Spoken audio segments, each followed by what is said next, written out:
জামাত ইসলামী ছাত্র শিবিরের রাজশাহী বিশ্ববিদ্যালয়ের সাবেক সভাপতি, সাবেক সংসদ সদস্য অধ্যাপক লতিফুর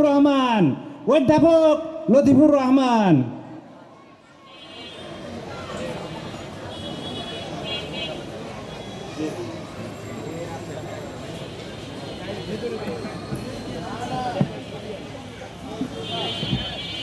আসসালামু আলাইকুম ওয়া রাহমাতুল্লাহি ওয়া বারাকাতুহু। আলহামদুলিল্লাহি রাব্বিল আলামিন ওয়া সলাতু ওয়া সালামু আলা রাসূলিহিল কারীম।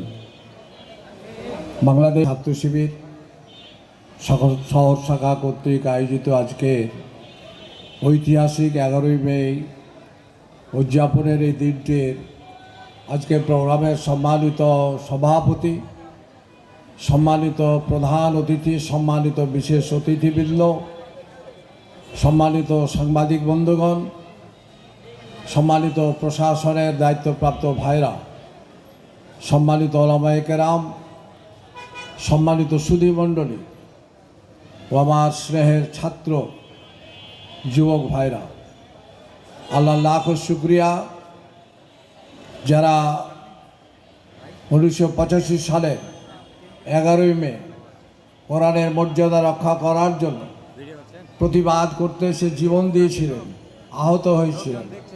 তাদের জন্য আমরা প্রাণ ভরে দোয়া করি মহান রব্বুল আলামিন যাতে আমাদের 8 জনের ভাইকে শাহাদাতের মর্যাদা দান করেন। সেই দিন 50 জন মতো আহত হয়েছিল, তারা অনেকে সুস্থ হয়ে আমাদের মাঝে অবস্থান করছে।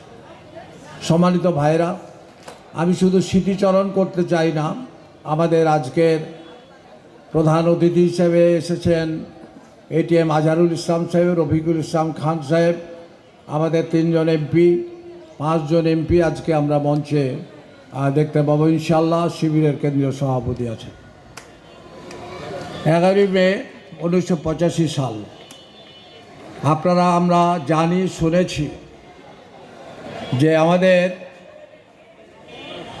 এই দিনটিতে সারা বাংলাদেশের কোরআনের মর্যাদা রক্ষা কর্তার যে প্রতিবাদ উঠে, তার প্রতিবাদের জের হিসাবে নবাবগঞ্জে 11ই মে এই প্রোগ্রামের প্রস্তুতি গ্রহণ করে। এটা কোনো রাজনৈতিক দলের পক্ষ থেকে ছিল না, নবাবগঞ্জ আলিয়া মাদ্রাসার পক্ষ থেকে একটা প্রতিবাদ সভার আয়োজন করেছিল। প্রশাসন এটাকে মেনে নিতে পারে নাই। এই প্রশাসন আলিয়া মাদ্রাসার সম্মানিত প্রিন্সিপালকে ডেকে বললেন যে প্রোগ্রাম করা যাবে না। এই সংবাদটা সবার কাছে পৌঁছলো না, সবাই এসে গেল। আমি সেই দিন বিকালে রাজশাহী থেকে এসেছিলাম। আমি রাজশাহী ইউনিভার্সিটি ছাত্র শিবিরের সভাপতি ছিলাম। আমার একটা সন্দেহ ছিল যে চাঁপাইনবাবগঞ্জে একটা ঘটনা ঘটে যেতে পারে, কেননা 10 তারিখ রাজশাহী মহানগরীতে এর প্রতিবাদ করতে গিয়ে প্রায় 10-15 জন ইউনিভার্সিটির শিক্ষক সহ অ্যারেস্ট হয়ে যায়। আমি সেদিন বিকালে এসে পৌঁছি আলিয়া মাদ্রাসায়। এই অবস্থায় গণ্ডগোল স্টার্ট হয়েছে এবং গোলাগুলি স্টার্ট হয়েছে।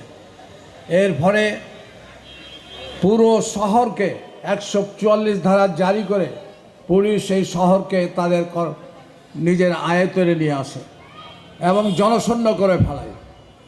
8 জন শহীদ, 50 জন আহত। আমার সেই দিন মনে পড়ে রাজশাহী মহানগরীর আমির আতাউর রহমান সাহেবকে বললাম যে আপনি যে করে হোক আমাদের যারা আহত গেল, যত কিছুই টাকা লাগুক, আপনি ভালো চিকিৎসা করার চেষ্টা করবেন।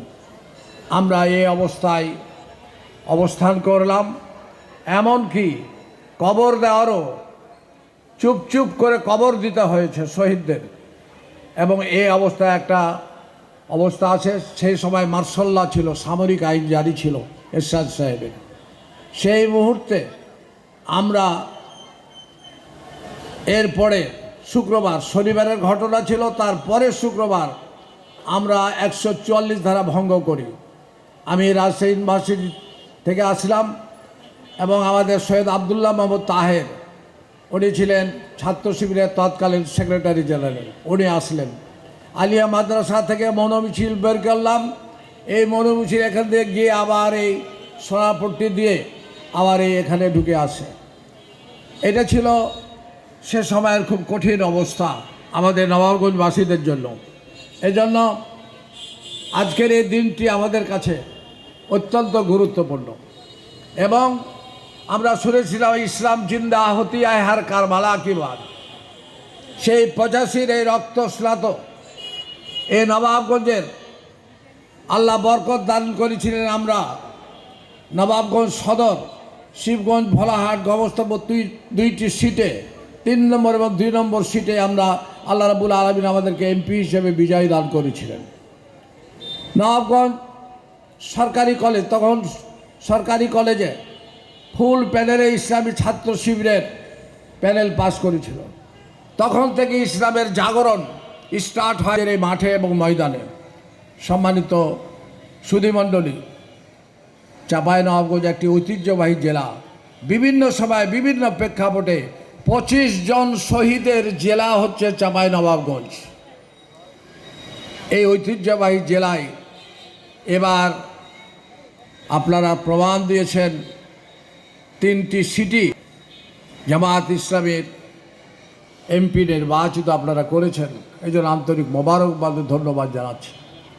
আমাদের স্বপ্ন শুধু নবাবগঞ্জ নয়, আমাদের স্বপ্ন বাংলাদেশকে নিয়ে, আপামর জনসাধারণকে নিয়ে। সবার দেখা শেষ আগামী দিন আল কোরআনের বাংলাদেশ। 24 জুলাইয়ের পরে চিন্তা করেছিল জাতি একটা ভালো কিছু হবে, কিন্তু বর্তমান গভর্নমেন্ট এই ক্ষমতায় বসার পরে তারা ভালো করা তো দূরের কথা, 24 জুলাইয়ের বিপ্লবের চেতনাকে তারা ধারণ করতে চায় না।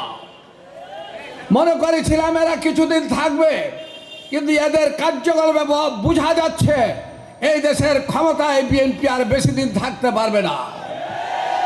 আগামী দিন অসৎ নেতৃত্বকে উৎখাত করে সৎ এবং যোগ্য নেতৃত্ব প্রতিষ্ঠিত করার জন্য আমরণ সংগ্রামের চেতনা নিয়ে আমাদেরকে এগিয়ে যেতে হবে। 11ই মার্চের চেতনা আমাদেরকে ধারণ করতে হবে, 24 জুলাইয়ের চেতনা আমাদেরকে ধারণ করতে হবে। ব্রাহ্মণ্যবাদ মুক্ত এই বাংলাদেশ আমাদেরকে কায়েম করতে হবে। আজকে কলকাতায় মুসলমানদের উপর অত্যাচার চলছে, আজকে হিন্দুত্ববাদী গভর্নমেন্ট আজকে চাচ্ছে আমরা বাংলাদেশ মুসলিম, হিন্দু, বৌদ্ধ, খ্রিস্টান আমরা একসাথে বাস করতে চাই, এখানে কোনো বৈষম্য থাকবে না। কিন্তু আজকে আমাদের এই কলকাতায় অবস্থা আমরা জানতে পারছি। এই জন্য আমি আগামী দিন আমাদেরকে দুর্নীতি মুক্ত বাংলাদেশ, স্বজনপ্রীতি মুক্ত বাংলাদেশ, আমরা বৈষম্য মুক্ত একটা বাংলাদেশ আগামী দিনে জাতিকে উপহার দেওয়ার জন্য একটি স্লোগান, আল্লাহর আইন চাই, সৎ লোকের শাসন চাই। তাই আমি আপনাদের কাছে আহ্বান করব যে আসুন দল মত নির্বিশেষে আমরা এগিয়ে যাই।